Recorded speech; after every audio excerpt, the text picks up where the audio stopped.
Здравейте на всички, аз съм Стоян Стоянов, Дотолан Real Estate. Изключително горд съм да ви представя следващия ни обект в портфолиото ни, който е рибовъдно стопанство в зоната на село Искрец.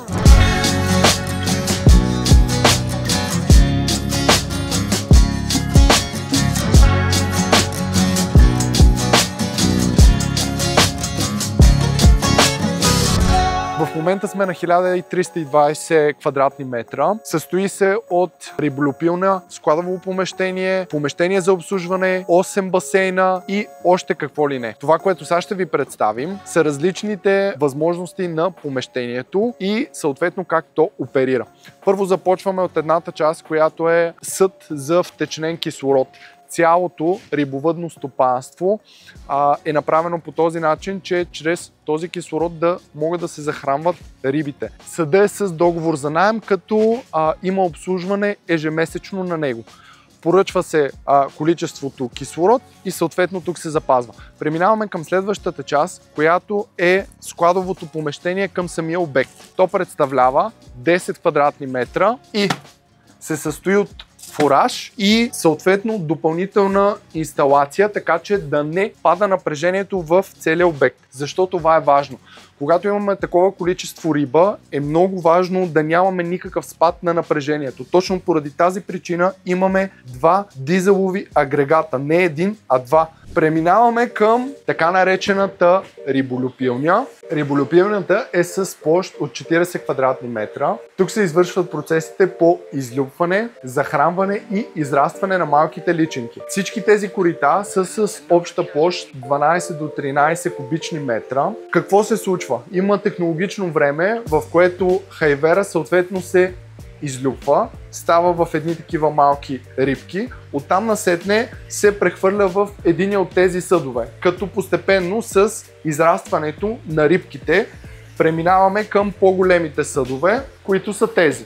На годишна база от 1 200 000 хайверни зърна произлизат около 7 до 800 000 живи риби. Технологичното време от тук до прехвърлянето в тези по-големите корита отнема около 1 месец. Освен всичко това, риболюпилнята има допълнителни системи за сигурност, които включват спирането на основната вода, спирането на налягането във водата, спирането на кислорода и още много други неща. Системата е чрез звуков сигнал.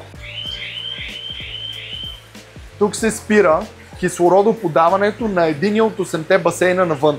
Помпите са на байпас и допълнително имат система с добавяне на различни реактиви във водата. Откритата част на това рибовъдно стопанство представлява 8 басейна с различни размери, които ще опиша малко по-долу в описанието. Но това, което е важно да знаете за тях, е, че всеки един от тези басейни има индивидуално водонапълване и водоизпускане на водата, както и индивидуално спиране и индивидуално подаване на кислорода. Това е важно, за да могат рибките спрямо големината и сортирането им да бъдат разпределени спокойно във всеки един от тези басейни. Защо също е важно? Когато имаме почистване, да може всеки един от тези басейни индивидуално да се почиства и съответно да се сортират рибите в него. По този начин ние се предпазваме от много загуби и имаме много повече жива стока, която в последствие да реализираме. Както споменах по-рано, всеки един от тези басейни има индивидуална система за кислородоподаване.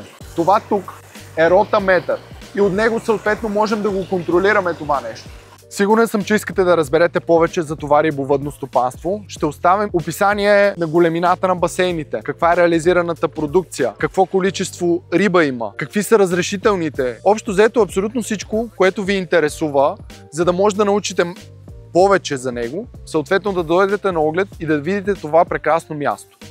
Аз честно казано съм впечатлен, не съм рибар, не разбирам от риба, но когато дойдох тук за пръв път, наистина усетих цялостната среда на природата, зеленината, съответно да видя от хайвер малки риби до големи риби. Това е един много интересен процес за мен.